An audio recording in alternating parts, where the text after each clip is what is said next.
Hello everyone, welcome to Infinite Loop and another session on data structures and algorithms.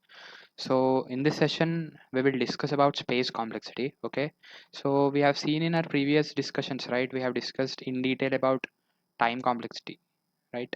We have seen why time complexity plays a crucial role while writing any algorithm, because the main intention or the main agenda of writing any algorithm is to find out an optimized solution for that, right? If we take any problem, if we take any problem, then there can be multiple solutions for that problem, but our idea is what?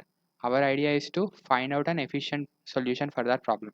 The efficient solution for that problem will be with efficient time complexity, right? We'll try to write that algorithm or write that solution for that problem such that it works with the least amount of time, right? So that's why we have seen various examples and we have also found out the time complexities for them, right? So time complexity will play a crucial role in data structures and algorithms, and while problem solving as well, we will make sure that we solve the problem in an efficient time, right? So that's why time complexity is a crucial concept. Along with time complexity, we also have space complexity. This space complexity also plays a crucial role because for any given problem, if we are not using some efficient approach, then definitely we can take some extra space and try to solve that problem. Like we can see about this problem in our future videos, but as per coding point of view, we'll try to discuss about space complexity. Okay, so basically space complexity is nothing but it is the space that your algorithm takes with respect to input size. So it is as simple as that, guys. If we take any algorithm which is taking some numerous inputs, then if that algorithm uses any space, if that algorithm uses any space with respect to these inputs, then this part or this thing we call it as a space complexity. Okay, space in the sense like you can take an array, right? You can take an array which is a data structure. This is a space, right? We are just taking a random array and we are doing some operations while solving a problem. Or we can take something like a stack. We will see these things in our future videos. Like stack is also a data structure, right? We can also use a queue. We can also have a tree, right? So we can use anything, but as per data structures and algorithms, it is definitely an important thing that to use a space for solving any problems. Okay, if you take recursion as well, in recursion also there is an inbuilt stack which takes some space for solving the problem. Okay, so recursion is also an important concept in data structures and algorithms. We will discuss in our future videos, but as of this video we will try to discuss about space complexity. Okay, so let me try to write a simple example for discussing this space complexity. First, suppose I have written some function called as void solve. Okay, and this function is taking an integer, an n value, right? Let's say it as an integer, and let's say I have a equal to 1, b equal to 2, and I also had one float variable which is something like 7.2, and let's say I have an array, okay, which is a character array. Okay, I'm telling a character array which is of size, let's say 1000, right? So this is my actual function. Okay, this is a solve function. Okay, now I want you to tell the space that this code will actually take, right? So let's find out how to do it. Let me change the color. So you can see here clearly there are two integers, right? A and b. So we know that basically in our first video as well we have discussed integer basically takes how many bytes? 4 bytes, right? So but here there are two integers, so it will take how much? 4 plus 4, so it will take 8 bytes. So it is as simple as that. And here you have a float value, right, which is a single variable. Generally float will also take how many bytes? It will also take 4 bytes. So again here you will be getting 4 bytes. Okay, and here is a special thing. You can see here there is an array which is of size 1000, right? Basically this is a representation of array, right? In our any program, if we take as a point of C++ programming language, then you can declare an array something like this, which is a character array. We know that character array, generally a character, not talking about array, but generally a character will take how many bytes? Will take 1 byte only. But you have an array which is of 1000 locations. This can be represented something like this. Okay, a huge array which contains how many? Which contains some 1000. This entire size of the array is 1000. So there are 1000 spaces or 1000 slots in this array, and each slot is of what? Each slot is of character. That means each slot is of data type character. So that means I can multiply it with 1 because each slot is of character and each character is 1 byte. We have seen here, right? So here total how much it's taking? 1000 bytes, right? So now this thing is taking 1000 bytes. Hope you got it right. Let me take this down. So we can clearly observe here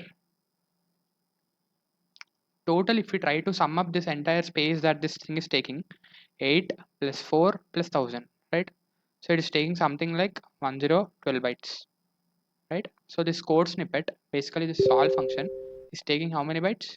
It's taking 1012 bytes. So this is the what? This is the space complexity. It is as simple as that. Now how to represent the space complexity, right?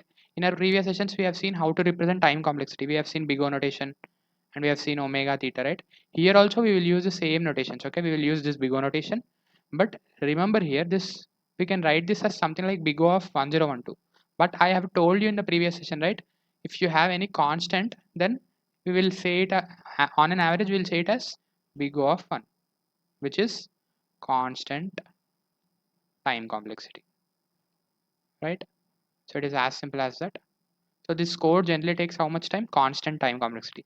You can observe clearly in this code, this code snippet, whatever is there, it is independent of this n value. You can clearly see there is no for loop and there is nothing like that which depends on this n value. That's why we got a constant time complexity. If this code has some for loop or if this code depends on this n value, then definitely there is a high chance that you might be getting big O of n or big O of n square, something like that, right?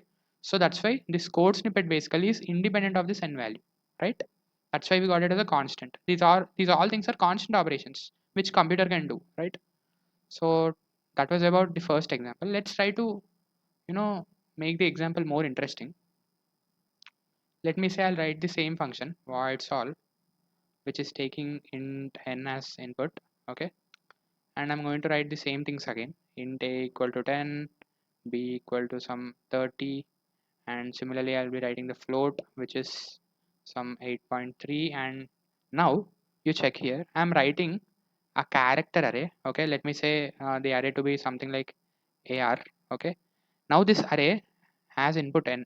That means this array is of size n. Now here you can clearly see, if you try to find out the time complexity for this problem, this is taking how much? 4 plus 4, 8 bytes. So it is as simple as that. And this is taking 4 bytes. Now what does this will take? You can clearly see here we have an array, right? We have an array which is of character type. That means we know that each slot will take 1 byte. But you can see total there are n slots. That means there are n slots and each slot will take 1 byte. So the space is what? N bytes. So it is as simple as that. Now if you try to find the summation of all these things, I mean all these core snippets, then 8 plus 4 plus n, that means it is something like 12 plus n, right? You can't neglect this n here because this is the actual thing that is taking. Now if I try to represent this in big O, then I can write big O of n plus 12. But is it correct way to write? No, you need to neglect this constant. So this code snippet is actually taking how much time? This is actually taking how much space? It's taking big O of n. It's not time complexity. We are trying to find out the space, right? So that's why I'm telling this code snippet will actually take big O of n space complexity because this code is actually taking the input that you have written here. That means this code is dependent on the input size, dependent on the input size. So from these time complexity and space complexity discussions, we got to know one sure shot thing, that is, if we want to represent anything, time complexity or space complexity, the major thing that matters to us is depend if whether that code snippet is dependent on this input size or not. If it is not dependent on that input size, then definitely that code will simply take a constant time. But if it is dependent on that input size, then there's a high chances that you will be getting the time complexity or the space complexity in terms of this input size. If that input size is n, then you might be getting in terms of n, or if that input size is something, then you will be getting the space or time complexity in terms of that something, right? So this is the idea of space complexity, right? Now we have seen how we can represent this space complexity, guys. Okay, let me take an integer array now instead of character array. If I take some integer array of size n, right? Have declared something like this. Can you tell me how much size it will take? Again, you have same thing. You have an array, right? But this array length is how much? N. But you can see each slot of the array will take how much? Will take 4 bytes. Why? Because in the previous discussion we have a character, but here we have an integer. So each there are total n slots. Sorry, there are total n slots, and each slot will take 4 bytes. So we can write this as 4n, right? That means the complexity is big O of n. Here also we'll try to neglect this constant, right? So something like this. Let's say we have instead of an array, and I mean instead of a single dimensional array, we have a multi-dimensional array. That means you have a matrix. Hope you know matrix, right? So if you have a matrix of something like this, n cross n, then what is the complexity? Can you guess it? The matrix size is n cross n, right? Simply we can write n into n, but each slot will take how much? Each slot will take 4 bytes.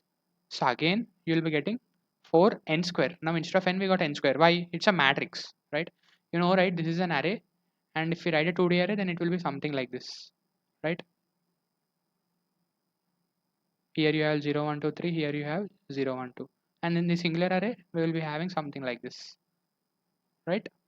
So that is the idea of this multi-dimensional array. Again, it will take how much? Big O of n. So it is as simple as that, right? Let's say I have the same matrix again, matrix of size n cross n.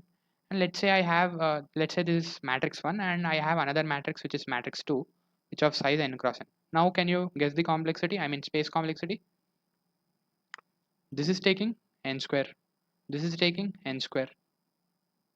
That means this is taking 4n square, this is taking 4n square, because both are of integer, right? Now the complexity is something like n square plus n square.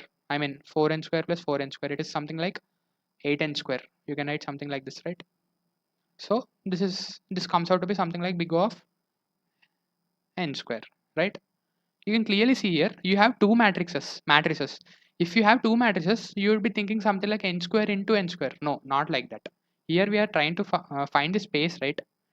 In the previous example also we have seen, if int a equal to 1, and suppose let's say I have char b equal to some c, then to find out the space complexity, I'm not multiplying both the things. Like this is giving me 4 bytes, this is giving me 1 byte, right? I'm not multiplying both of them, I'm adding both of them. So here also we are going to do the same thing. That's why I've added both of them, and this will come out to be my final space complexity for this code snippet. So hope you got some basic idea about this space complexity, right? We have seen for array and for matrix and for multi-dimension for two matrices, right? Now if we talk more in detail about space complexity, right? If we take any online compiler or online platform, right? If we try to execute our code, let's say you have some C++ code, or you have some Python code, anything, right? Any language, Java code, anything.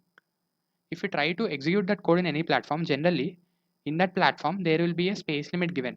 Okay, there will be a space limit given, which can be approximately, I mean at max it could be 256 MB. Okay, at max it could be 256 MB, or in some other compilers you might be given with 128, but in most of the compilers this 256 is a sure shot one. That means maximum limit, this is the maximum limit that will be given for you in any online platform for space complexity. That means that is the maximum space that you need to take while writing your code snippet, and it could be of any language, right? So let's say I have something like int array of size n, right? I'm given with an array something like this, and we have seen in our previous videos we will be given something like constants for any problem. We'll be given constants, and for this code snippet, let's say the constants is something like 1 n less than something like 10 power 4. That means the maximum value that n can hold is 10 power 4. Now, can you guess the time? Can you guess the space complexity for this? What is the space complexity for this array of n? We can write something like array of 10 power 4. That means this n will take at max 10 power 4, right? That is the maximum value that your n can take. So can you guess the time complexity for this? In the previous session, in the previous discussion, we have seen, right, like how to guess for array. We are simply multiplying this n with integer size 4 into n. It comes out to be n only, right? So it is something like 4 into 10 power 4. Here our n is nothing but 10 power 4, right? We have just replaced that n with the maximum limit that it can hold. So here it will come out to be 4 into 10 power 4, right? Can you tell me this 4 into 10 power 4 is nothing but what?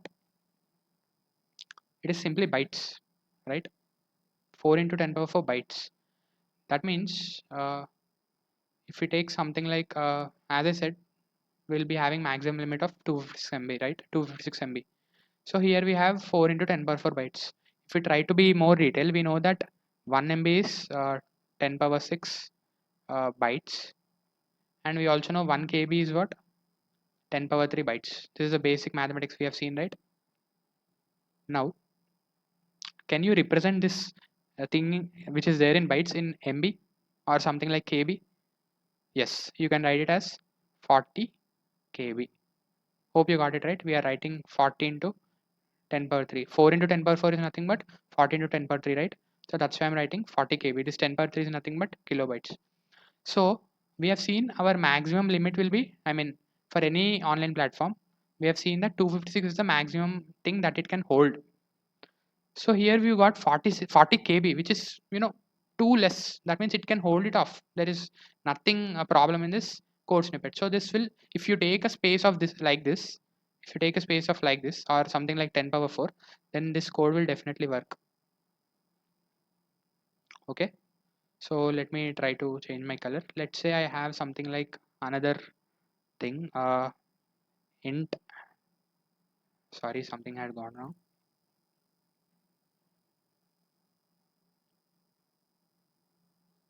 Let's say I have another, int array of 10 power 6, right? Now can you guess the complexity for this? It is as simple as that. 4 into 10 power 6 bytes. Why 4? Because it's an integer, right? And 10 power 6 is the basic n value that it holds. Now can you write this in MB? I mean, can you write this in something KB or MB? Yes, you can see 10 power 6 bytes. We have seen that 10 power 6 bytes is nothing but 1 MB. So I can write this as 4 MB. It is as simple as that. Is 4 MB less than, wait, is this 4 MB less than 256 MB? Yes, of course it is less than 256 MB. So this will also work. It's fine. That means you can take this, space complexity because your compiler can hold at max 256 MB, right? Don't get confused, guys. I'm just changing the constants. Like instead of n value, initially we have inserted 10 power 4, right? Now we are seeing for 10 power 6, right? And we have checked that for 10 power 4 we got 40 KB, which is less than this 256 MB, and we have got 4 MB, which is again less than 256 MB. So both the things are working. Let's say I'm going to take some bigger 10 power thing, like if I take array of something like 10 power 8, right? Can you guess the complexity, space complexity now? It will be something like 4 into 10 power 8 bytes, right or not? Yes. Now you can write something like 4 into 10 square into 10 power 6, right? Now this will become 400 into 10 power 6. And you know this 10 power 6 has what? It is a MB. So it is 400 MB. Now you see this 400 MB is clearly less than 256 MB. Now will you think this will work? I mean, will you think if you take if your constraint has 10, if you are taking a space complexity which is of 10 power 8, then will you think this code will work? It will definitely not work. You will be getting something like memory limit exceeded error, something like that. That means you are running out of memory because simple, you are taking more space. The actual space that your any platform can hold is at max 256 MB, but here you have got something like 400 MB here, which is huge, right? So this won't work. You need to reduce. That means 10 power 8 is not a suitable value. Something like somewhere over 10 power 6 to 10 power 7, it is the most suitable value. But if you go more than this, then definitely that is a wrong thing that you can do. Let's say instead of integer, if I take something like bool, right? Bool array of 10 power 8. Same thing, I'm writing the same thing, but I have took the bool. Can you guess now what could be the complexity? It will be 1 into 10 power 8. Why I'm writing 1? Because boolean will take 1 byte. Now it will become what? I can write something like 10 square into 10 power 6. This 10 square is nothing but 100 and 10 power 6 is MB. Now I got 100 MB. Yes, this 100 MB is clearly less than 256 MB. Now this is okay. This will work because it is a good thing, good value, which is clearly uh, less than 256 MB. Now from these all discussions, right, whatever we have discussed, right, you got to know that it could be any online compiler. It could be any online compiler. It will take at max 256 MB. That means if you write any code, then it must be less, then the space that you take in that code must be less than this 256 MB only. If it crosses this 256 MB, then definitely you'll get an error. That means compiler will directly throw an error like memory limited exceeded error, right? So we got to know that if you're taking any integer array of some size n, then you make sure that this n must be strictly less than, that means this n must be strictly less than 10 power 6 or 10 power 7. At max 10 power 7. But don't go more than this. Why? We have clearly seen that if you take for 10 power 8, you are getting 400 MB, which is a huge value, which is greater than 256 MB. So it will definitely throw this error, right? So that's why if you take an integer array, then at max 10 power 6 or 10 power 7, right? Let's say if I take a boolean, or let's say if you are interested to take an integer array, uh, let's say if you are interested to take an integer array of size 10 power 8, then what you need to do? It will definitely throw an error. Then you simply convert this to bool array. That means you convert into a boolean array, because we have seen that boolean array will take only 100 MB. So it's a good thing, right? So I'm just telling, if you are interested, if you are interested to take this array of size 10 power 8, then you just try to convert it into a boolean array. It will work out for you. Okay, so that is the idea of this space complexity, guys. The same thing, whatever we have discussed, it works out for the matrix as well, right? If you take matrix, instead of n, you'll be getting n square, right? That means uh, you can write something like 10 power, if you have 10 power 4, then it will be something like this, right? So same thing applies for matrix as well. Okay, the idea is very simple. First thing, while you're solving any problem, look at the constraints. Okay, look at the constraints. Oh, sorry, I think I've wrote spelling mistakes. So look at the constraints, and most important thing is what? Check the maximum limit that it has. That means you'll be given with 10 power 8 or 10 power 9, something like that, right? So you definitely look into that, and after looking into this maximum value, and you check that while taking any space in your code, like if you take some array or matrix, anything, while taking these things, you check that it must be clearly something like 10 power 6 to 10 power 7. Don't take more than this. That means don't take 10 power 8 or more than 10 power 8. It will definitely throw you the error, right? So that is the idea of this space complexity, guys. Hope you understand some how basically the space works in your internally in your system, right? Like if you try to execute your code, you'd be given with this maximum limit, and you need to write the code with this constrained space limit only. You should not go further than that value. So that's why I've told you, you must be fixed with 10 power 6 to 10 power 7. That means that's it. You should take only space of this much, right? So that is about this video, guys. We have discussed many things, right? Like we have seen what is the space complexity, how it depends on this input size, and we have seen here we have seen it is independent of the input, and we have also seen here it is dependent on this n value, and from this we have calculated the summation, I mean total space it's taking, and we have also seen for matrix as well. And of course we have seen that for any platform maximum limit will be 256 MB, and if you are given with some constraints, first you need to check that it is less than 256 MB or not. How you can check that? Simple. You need to find out in bytes, I mean you need to find out in kilobytes or megabytes, and you need to check that whether that kilobytes or megabytes is less than this 256. If it is less than that 256, then it's good to go. You can go with that space, I mean you can go with that space which is array, right? Here the array is nothing but the space complexity that you're taking. Okay, so if not, then definitely compiler will throw you memory limit exceeded. And we have seen that for 10 power 8, for 10 power 8 it's literally taking 400 MB, which is greater than which is much more double into this 256 MB, right? So that's why compiler will not execute your code with this space. So you have to reduce it. How you can reduce it? You can reduce it by taking a boolean. All right, boolean will only give you 100 MB. That's why I've kept here boolean. So that finally we have seen that if you write any code, then make sure that you'd be writing. You'd be taking the space which will at most have 10 to 10 power 6 or 10 power 7. If it is 10 power 8 or more than that, then definitely it will throw an error. So that is about this session, guys. Thank you for watching this session. uh, this was about complete time complexity and space complexity, lectures that we have seen in approximately 5-6 videos. And from the next session we will try to discuss some more detailed topics related to data structures.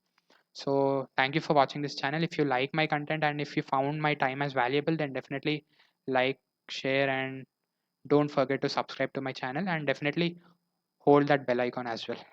Thank you, guys.